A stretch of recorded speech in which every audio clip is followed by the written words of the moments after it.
it going, guys? Winter Kills here. Welcome to a brand new deck profile, and this time around the Nekroz have made their return to the channel here in 2020. This deck is still very good in my opinion. It has a few different play styles. I feel like, you know, the most common sort of form of play style for this deck is the going first sort of stun strategy. You know, Zaborg the Mega Monarch. You also have options for the Vanities Ruler play, even to go as crazy as some desk bot shenanigans. But of course, some very successful lists have adopted a going second strategy, because they feel, at least I feel, that this deck does have a harder time going second, especially against the big combo heavy decks of today's meta. That's why, you know, you see a lot of lists implementing a lot of going second heavy cards, which you may or may not find in this particular list. But either way, we're going to do our standard profile. You guys know how we do them on this channel here. We're going to do a quick standard rundown of the deck, and then we're going to break down each and every card in the deck into their own specific roles and what each card's purpose is within the deck. So I hope you guys enjoy that. If you enjoyed the intro as well, don't forget to leave a like, because those take a long time to put together. And you guys leaving likes in the videos let me know it's still sort of worth the time to do, and you guys really enjoy them, because they are very fun to make at the end of the day, but they are very time consuming. But before we go any further into the profile, if you guys are interested in picking up these beautiful sleeves I'm rocking here on the main deck, all from Imperium Duelist, same thing with this beautiful 2-player cloth playmat, all from Imperium Duelist. You guys can use that discount code in the description to save 10% off your entire order, and also support the channel in the process. And of course, lastly, if you're buying anything off of TCG Player, do not forget to use my affiliate link down in the description below, as I'll get a small bit of kickback from the revenue of your purchase, and it goes a long way to help support the channel for cards you'd already be buying at no extra cost to you. But either way, getting into the profile, we have 3 Nekroz of Bryanak, heart and soul of the deck. Moving forward, 2 Nekroz of Valkyris, 2 Nekroz of Trishula, 2 Nekroz of Clausulus, and then 1 Nekroz of Unicorn, the only card still at 1 within the strategy, 2 Incantation Chalice Slime, and 2 copies of Saravis the Ancient and Ascended. Moving forward to the monsters, we have 3 copies of Manju of the 10,000 Hands, 2 copies of Incantation Talismandra, 2 copies of Incantation Candle, and 2 copies of Incantation Pencil Plume. And then we also have 2 copies of Shurit Strategist of the Nekroz, and that rounds out our monsters. Now we'll go into the spells, and to start we have arguably one of the most broken spells for any ritual strategy, 3 Preparation of Rites, but hold up, 3 copies of Super Polymerization. Following that, we have 2 copies of Nekroz Kaleidoscope, 2 copies of Nekroz Cycle, and 1 copy of Nekroz Mirror. Then we have 1 Reinforcement of the Army, 1 Incantation Inception, and that rounds out the spells. And then lastly, for the 3 traps within the main deck, 3 copies of Evenly Matched. Now we're going to go ahead and take a quick look at the extra deck. We'll start with the Synchros. We have 2 copies of Herald of the Arclight, 1 copy of Nekroz of Bryanak, 1 copy of Trishul of the Ice Barrier, Dragon of the Ice Barrier, 1 Stardust Warrior. For the fusions, we have 1 Elder Entity Entis, 1 Mud Dragon of the Swamp, 1 Diplexer Chimera, 1 Starving Venom Fusion Dragon, 1 Elemental Hero Cosmos Neos, 1 Armatile of the Chaos Phantom. For our Ixies, we have 1 Daiguster Emerald, 1 Abyss Dweller, and 1 Evil Storm Excitant Knight. And then our last monster in the extra deck, the only link, Nepthys the Sacred Flame. And now if it looks like there's some weird extra deck monsters in here and you're not used to Nekroz, we'll explain all those cards later. But right now we're going to go ahead and get into the deck breakdown. So the deck has now been broken up into the individual card roles. We're going to start with the starter cards. For those that don't know what those are, basically the cards that help facilitate our engine the easiest. They have the easiest activation requirements, and again, like I said, help to get our engine started. So first and foremost, we have 3 copies of Nekroz of Bryanak. Obviously, this card has been a staple in this deck since this deck's inception. I believe when this card first came out, it was like $150, and for good reason, because it's a really good searcher for the deck. All we have to do is basically discard it, and we can add any Nekroz monster from our deck to our hand except itself.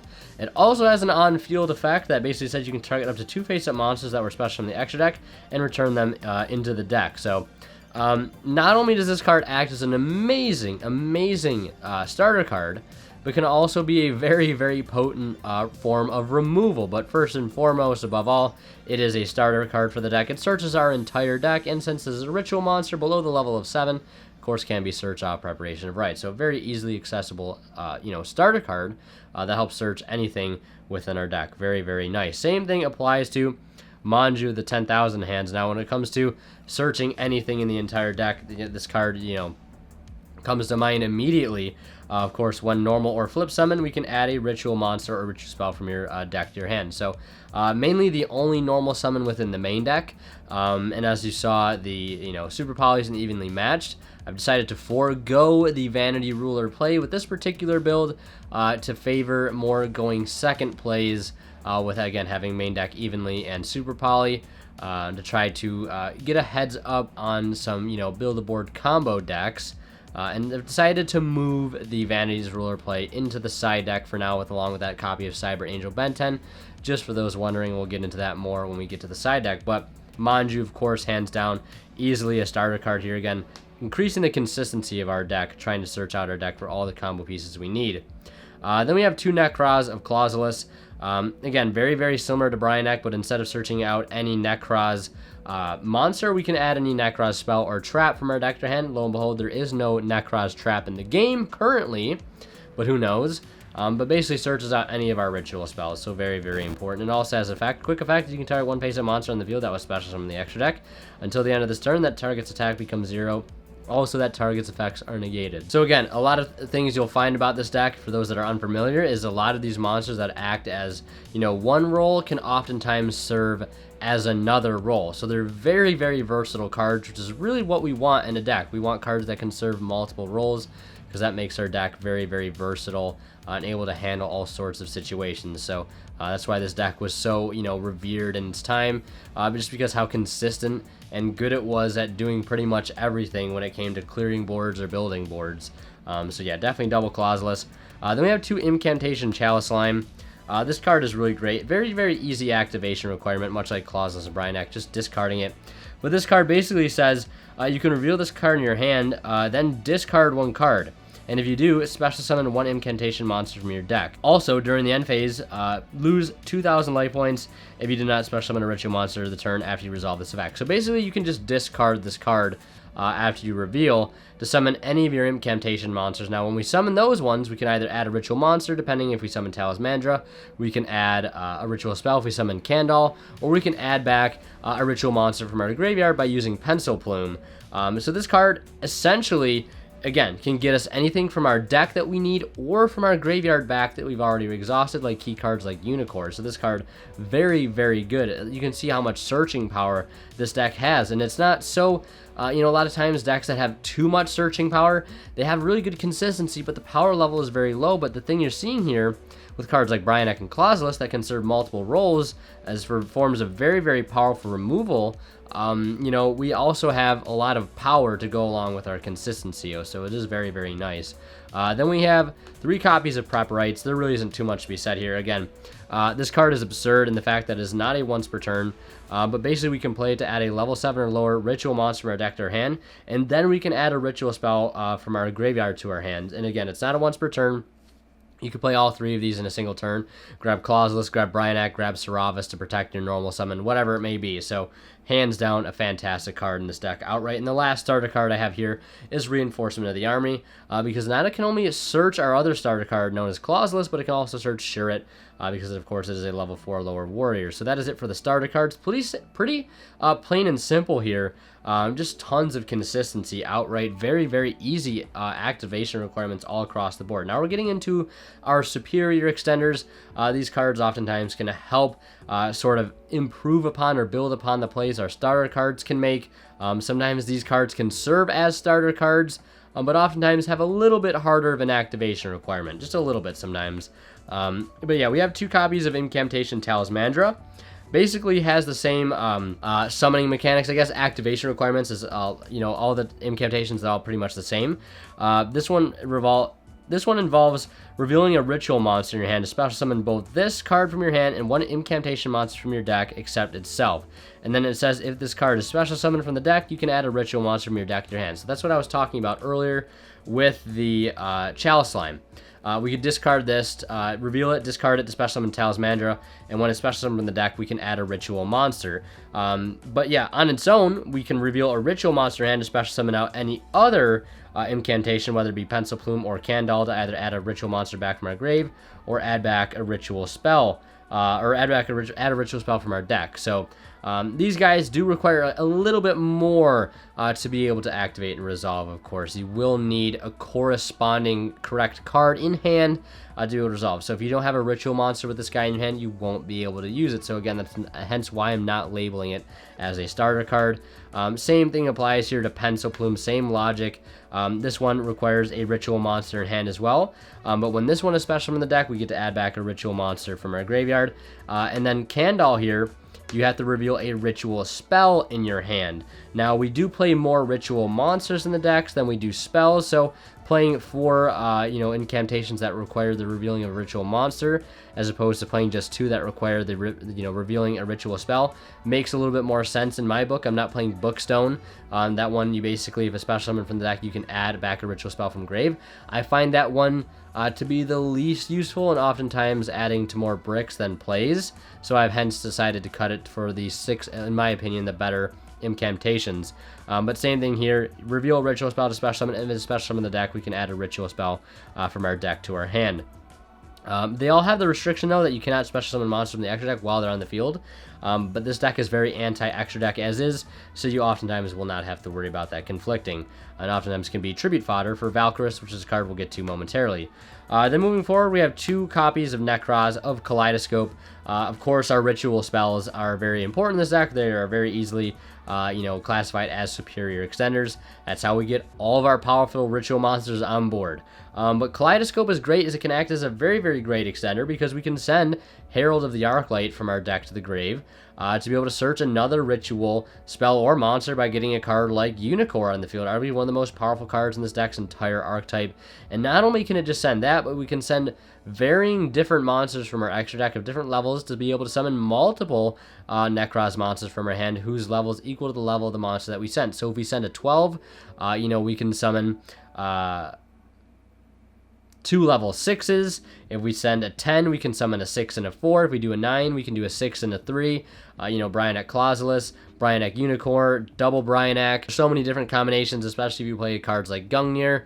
Level 7s, you can do a 7 and a 3 for a 10. This card is very versatile. You don't always have to just send a level 4. You can send bigger monsters to get even more monsters on the field very easily, and oftentimes push for a game. Then we have 2 Nekroz Cycle. Basically, again, lets us ritual summon any Nekroz ritual monster by attributing monsters from our hand or field, and then we get to ritual summon a Nekroz monster from our hand or graveyard whose levels exactly equal the total levels of those monsters we tributed. And this card pairs very nicely with the incantation monsters, because when those guys are sitting on the field, you can just use Cycle to clear them off for free fodder to summon your Nekroz monsters, and it can also summon them from the grave as well, which is very, very nice. Then we have Nekroz Mirror. This one can only be used to summon, of course, Nekroz ritual monsters.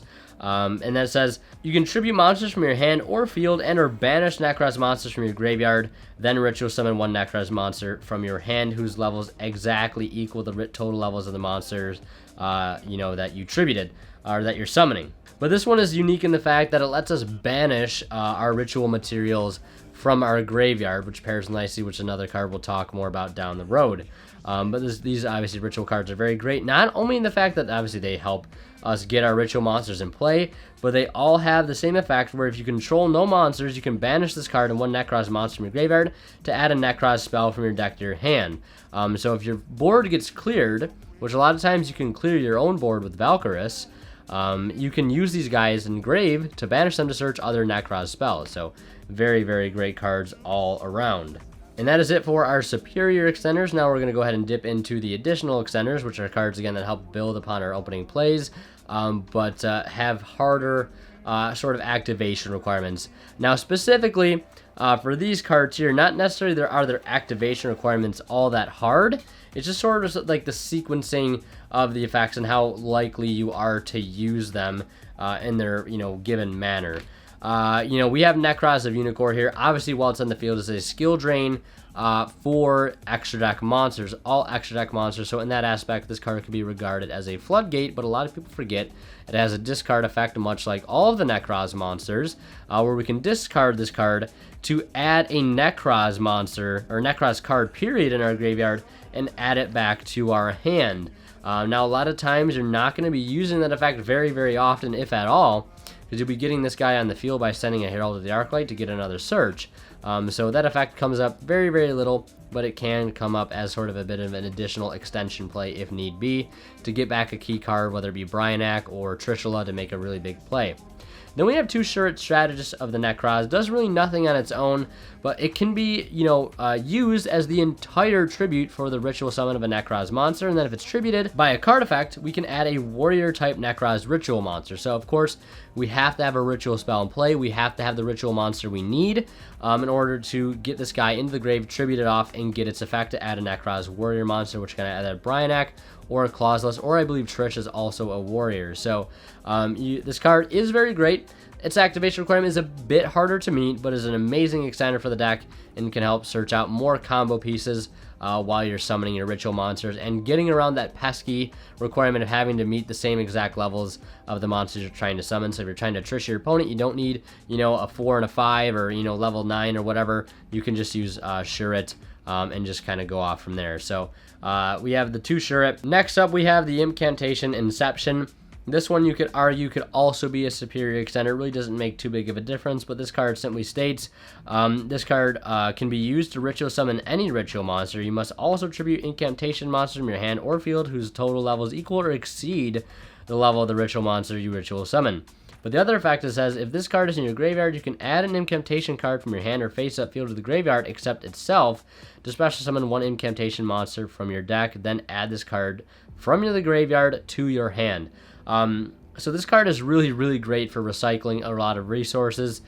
It adds itself back, which is insane, and also allows you to get an incantation out from the deck to continue to search. This is arguably one of the most broken ritual spells within the deck.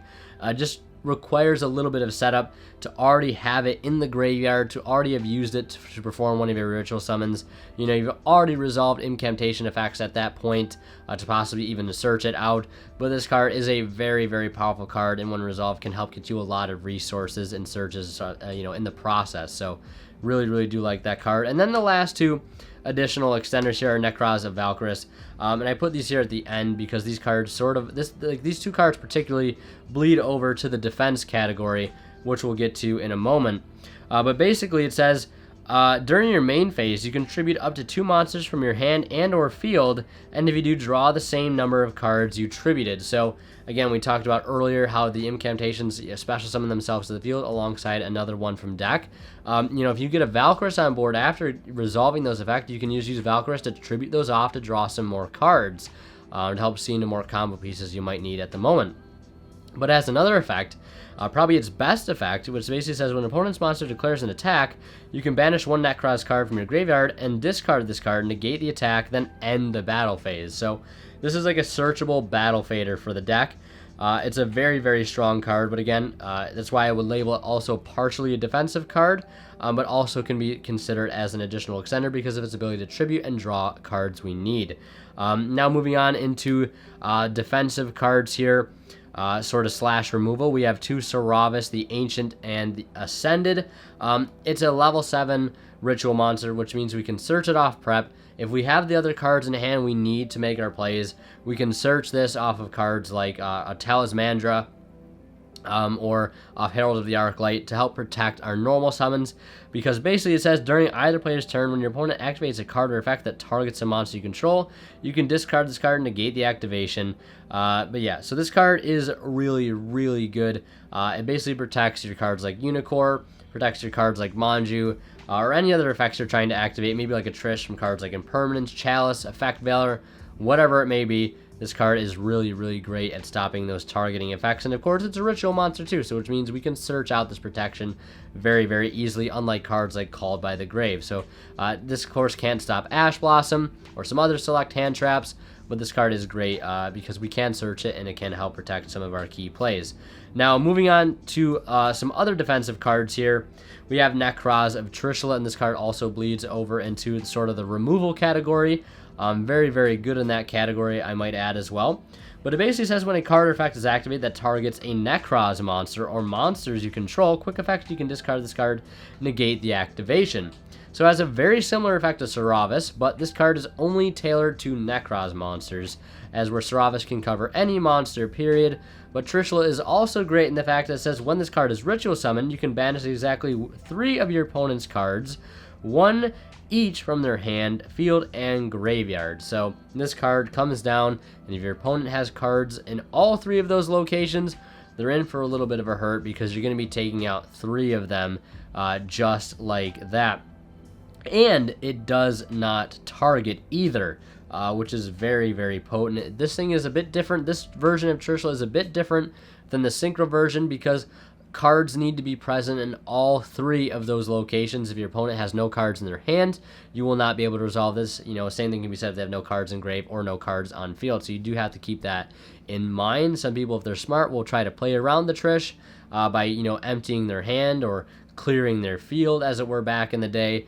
So you do have to keep that in mind when taking into account this card, but it's still very, very good at removal and defense. So again, going to talk about, again, the versatility of all these Nekroz monsters. Now, going through some of the last cards here, we have, you know, removal on such a grand scale. I talked about at the very beginning of the profile how this deck can struggle breaking boards, and what other card excels at board breaking or combo disruption than Super Polymerization itself.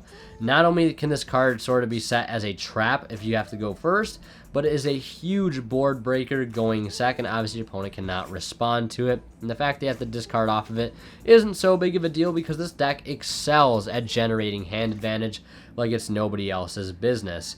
So yeah, had to put that card on their hands down. And then 3 evenly matched. This card is insane, obviously. Don't really care too much about the OTK if you're floodgating them with Unicorn, because a lot of decks rely on the extra deck, especially here in Master Rule 5. So losing the battle phase isn't too big of a deal if we can get a protected Unicorn on board, you know, in a Valk in hand. We can protect it from targeting and protect it in the battle phase, which sometimes makes it, you know, damn near impossible to get over. But evenly matched is really good because you hit them with evenly matched, they keep 1 card on their field, and then you just summon the Trish to clear that last card, and it's getting banished. So it's up to them to either forcibly use that card in an awkward time, or it either gets trished. And at the point, their whole board has been cleared, you know, leaving you in a really good winning position for the following turn. So that is it for the deck breakdown. We talked about our starters, our extenders, our defensive cards, and sort of the role of every card in the deck. So hope you guys are enjoying the detailed deck breakdown. But now we're going to go into the extra deck, where I feel like a lot of explanation is needed, especially for people that are sort of new to Nekroz. But we're going to take some of the more of the self-explanatory stuff first here. We have our 3 Xyz monster consisting of Daiguster Emerald, Abyss Dweller, and Evil Swarm Exciton Knight. Daiguster Emerald is fantastic, and we have some very key one-of cards that, you know, in some cases we do really want to recycle. And that card specifically is the Nekroz of Unicorn, because once this card goes to the grave, there's really no other way outside of Pencil Plume to get it back. But sometimes you can make very conservative plays with this deck if you do have to go first. Some of those plays might consider getting a Manju on board, following that up with a Unicorn, getting a bunch of searches in the process, maybe getting a Valk on board, and after you make your Daiguster Emerald, you know, put 3 back, draw, and then Valk away the Valk itself and the Emerald, draw 2 more cards, clear your field, have a Valk in hand to stop the OTK, and have tons of cards in your hand for the next turn. Hope your opponent doesn't play around the Trish. You hit him with the Trish, a Brio comes down, you bounce 2 more, and next thing you know, you're OTKing. So that's sort of the scheme with this deck. It can generate resources very, very efficiently, and can stop a lot of big pushes with cards like Trish, Saravis, and of course Valk in the battle phase. So these cards are all great because we can make rank 4s pretty easily in this deck. Emerald, of course, recycling key resources. Abyss Dweller, a fantastic all-around floodgate, has been for quite, a few formats. And Exciton Knight, great for getting you out of sticky situations where you need to just clear a lot of cards. So those are the Xyzs that we are playing. Would definitely just only want to play a few rank 4s, if at all, for our Xyz monsters. So now, going into the synchros here, we have 2 Herald of the Arclight. I cut down from 3 because, honestly, I don't think I've ever needed the 3 now that I'm not playing Zaborg. But yeah, Herald of the Arclight is your prime target to send off of the Kaleidoscope, because Kaleidoscope lets you use monsters from your extra deck for the summon of Nekroz monsters. Notice how I use plural, because you can summon multiple. So if you, again, send a 10 in your extra deck, like Stardust Warrior, you can summon a 6 and a 4, or a 7 and a 3, whatever it may be. But Herald of the Arclight, of course, if it's sent to the graveyard, you can add either a ritual monster or ritual spell from your deck to your hand, and it's not a once per turn. So fantastic, obviously, all around for the deck, especially when paired with the Kaleidoscope. Then moving on, we have Brionek. We're not obviously synchroing for Brionek. Again, just another target for our Kaleidoscope. Same thing can be said for Trish, a 6 and a 3. And same thing could be said for the Stardust Warrior, a 6 and a 4. So that's, again, we're not synchroing for any of these cards, really. We're just using them as targets to send off of our Kaleidoscope. And again, that's one of the coolest things about Nekroz. These synchros here, besides the Herald of the Arclights, you want to keep these as Herald of the Arclights because obviously the searching power. These synchros could be anything. You could choose any your favorite level 6 synchro in the game. You could use Virgil. You could use Vermilion Mech Dragon. You could use Leo, Keeper of the Sacred Trees, if you want to throw it back a bit. It's up to you. A little bit of customization and style can be thrown into the extra deck, especially when we go into the fusions as well. But first things first, our super poly targets. We do have, of course, the Mud Dragon of the Swamp. 2 monsters with the same attribute, different types. Anytime we would run into those pesky Cybers decks, whether it be Marincess, Salamangreat most notably, we can hit him with the Diplex or Chimera. We also have the Starving Venom Fusion Dragon.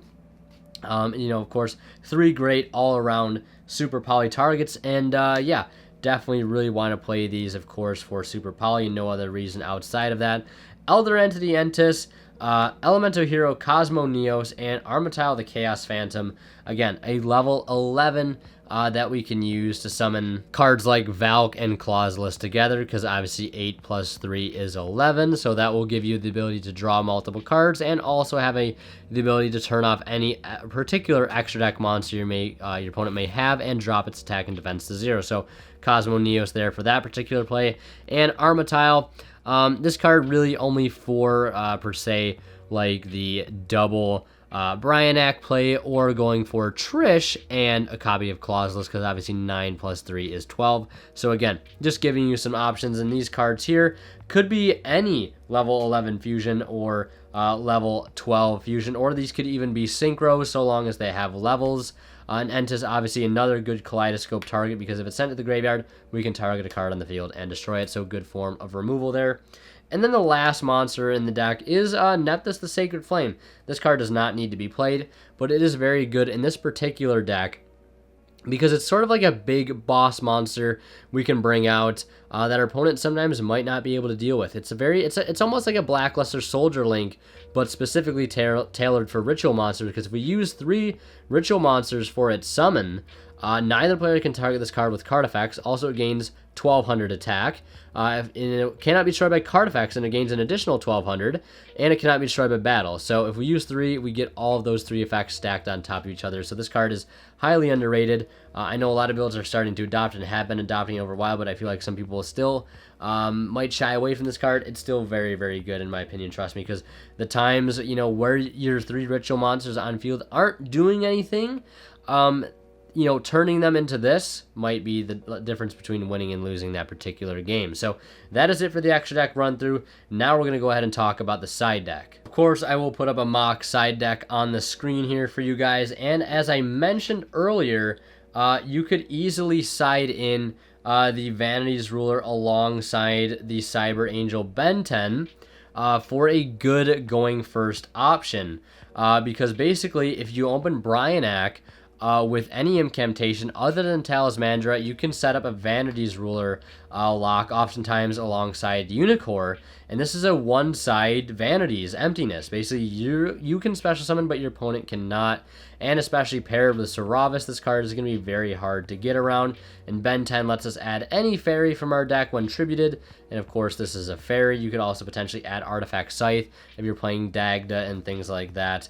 But this is a really good option that I think can belong in the side deck. I used to main it, but I wanted to switch up the build for this particular profile, and right now it'll exist in the side.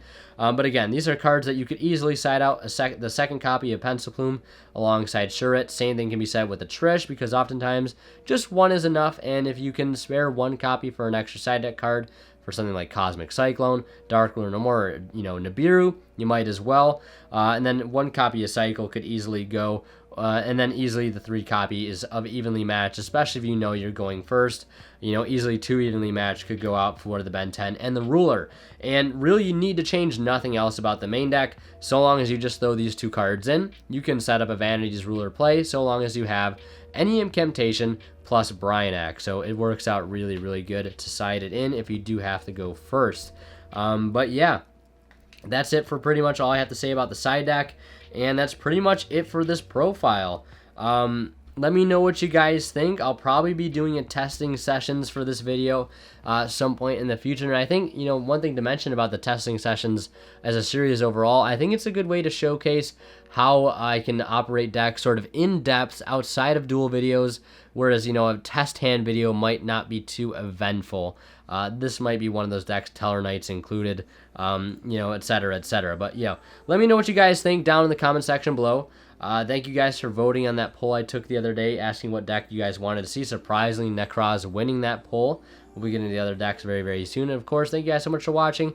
Don't forget to hit that join button below to become a member of the channel today. It does help out greatly. And, as always, Winner Kill is signing out. We'll see you guys in the next one.